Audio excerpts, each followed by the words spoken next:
حضرت حذیفہ بن یمان ایک صحابی تھے، میرے نبی کریم علیہ السلام نہ ان سے راز کی باتیں کرتے تھے۔ ہر بندے کا ہاضمہ ٹھیک نہیں ہوتا، سب سے راز کی بات نہیں کرنی چاہیے۔ حضرت حذیفہ بن یمان کہتے ہیں حضور راز کی باتیں بتاتے۔ مدینہ منورہ میں جو منافقین تھے ان کی لسٹ بھی نبی پاک نے حضرت حذیفہ بن یمان کو دی تھی۔ جب کوئی مشکوک آدمی مر جاتا نا تو صحابہ کہتے ہیں ہم دیکھتے اگر حضرت حذیفہ نے جنازہ پڑھا تو ہم بھی جنازہ پڑھ لیتے۔ نبی پاک نے بھی کچھ جنازے نہیں پڑھے، ترمذی میں ہے، فرمایا عثمان سے جو بغض رکھے اس کا جنازہ نہیں پڑھیں گے۔ حضرت حذیفہ بن یمان اگر جنازہ پڑھتے تو لوگ پڑھتے، وہ نہ پڑھتے تو لوگ جنازہ نہ پڑھتے۔ حضرت حذیفہ بن یمان کہتے ہیں جناب عمر فاروق کی خلافت کے آخری ایام تھے، کچھ دنوں کے بعد وہ شہید ہو گئے۔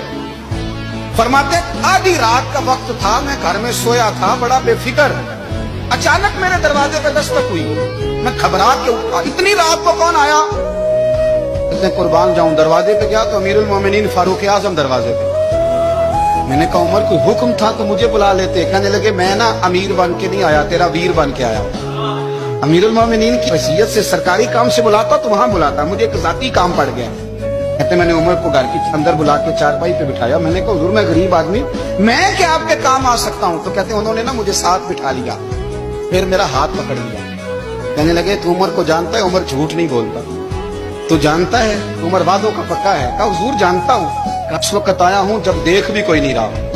حضرت حذیفہ بن یمان کہتا ہوں پریشان ہو گیا، حضور پہلیاں نہ بجھوائے، مہربانی کر بتائیں کدھر آئے ہیں؟ حضرت عمر فاروق فرمانے لگے 62 سال کا ہو گیا ہوں، 63 میں چل رہا ہے، داڑھی سفید ہو گئی ہے، بل پک گیا، اٹھ فریدہ سٹیا، داڑھی آ گئی دور، ابگا نیڑے آ گئے، پیچھا رہ گئی دور، اب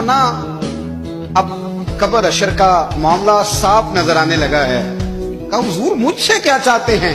حضرت عمر رو پڑے، کہنے لگے آج میں عشاء کے بعد نکلا ہوں تو نبی پاک کے صحابہ مجھے نیک کہہ رہے تھے، پھر میں نے بچوں کی ماں سے اور بچوں سے بھی پوچھا ہے، وہ بھی مجھ سے راضی ہیں۔ اور حذیفہ تیرے ساتھ نبی پاک راز کی باتیں کرتے تھے، سچ بتا کہیں عمر کا نام منافقوں میں شامل تو نہیں؟ سچ بتا ان منافقین میں تو شامل نہیں، کہیں اوپر سے تو نہیں سارا کچھ؟ حضرت حذیفہ بن یمان کہتے ہیں میں باپ کے مرنے پہ اتنا نہیں رویا جتنا عمر کے سوال پہ رویا۔